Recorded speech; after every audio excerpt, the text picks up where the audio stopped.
safe, always wear a helmet. Inspect your gear before climbing, whether you own it or rent it. Double check your harness, ensure the leg loop is double backed and that the harness sits high above your hips. In different situations, it may be appropriate to construct a belay from either single or multiple anchor points, which I shall break down into 4 key areas. Here we have an ideal large rock bight. Test every anchor by kicking, pushing, pulling, or lifting to make sure it is solid and secure. When you have an anchor you are 100% confident with, such as a large boulder or rock bight like this one, then just the one anchor can be used safely. This is ideal to use a sling over. Bring the sling to a point and form a bight. Take the end, cross it over and under and through to form an overhand knot. Take the carabiner and make sure it is screwed in.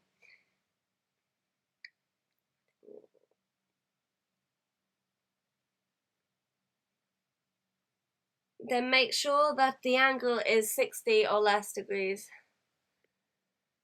Using a bowline, make a loop, making sure the rope going away from you is on top. The loose rope comes back up through the hole, i.e. the bunny. It goes up the hole, back around the tree and back down the hole.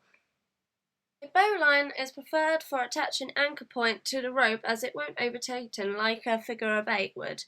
Leave a tail of at least 20 centimeters as this leaves you room for adjustability. Finally, check your screw gate is secure. Safeguard yourself at the top of the crag by attaching a clove hitch to yourself. Form 2 lips and cross the second one over the top of the first, and then clip into your carabiner, making sure it is secure. Clove hitch is generally used as it is easily adjustable so you can move around to set up the rest of your rope system. You can now set up the rope for the climber. To do this, tie a bight with figure of 8 between the bowline and clove hitch on your harness. Using the climber's rope, we are going to form an Italian hitch by forming 2 loops and we're going to fold them in on each other. Then we clip this into the carabiner, as this is easily adjustable to bring them up.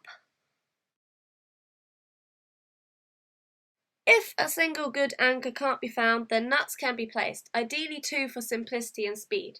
However, if one of the placements is not ideal, it can be backed up by a third. Using the largest possible nut for the crag, I must have good contact between the nut and rock. Test the placement by giving a good yank, making sure it is secure. Lock in your carabiner, then take the end of the rope down the carabiner, make a loop, making sure that the top goes through the carabiner down and the rabbit goes up the hole, behind the tree and back down the hole.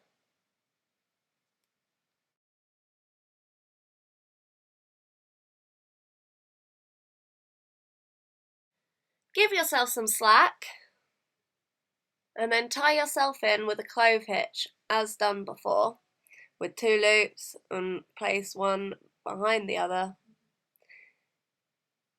attaching into your carabiner and screwing the gate. Now I'm attached to the rope, I can place my second nut into the crack, again making sure it has good contact between nut and rock, giving it a good yank for security. Pin your carabiner to the second anchor. We can now pick the slack from the first anchor, bring it to the second and pull it down to a point in line with the direction of climb. Keeping your hand on that point, unclip the slack from the anchor. Then tie an overhand knot into the rope you kept hold of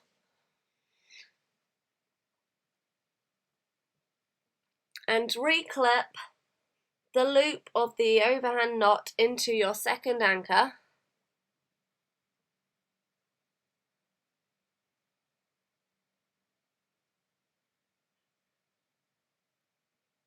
Then make sure your screw gate is shut.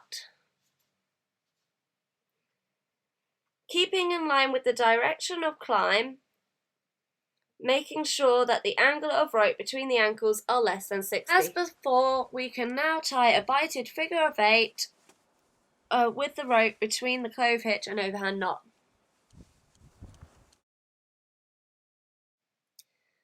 Now form an Italian hitch with the climber's rope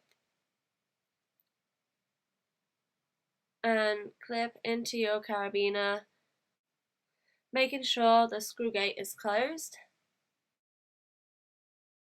Anchors, overhand knot, figure of 8 with the Italian hitch. Coil your climber's rope into both hands and shout, "Rope below!" Now you are ready to belay your climber up.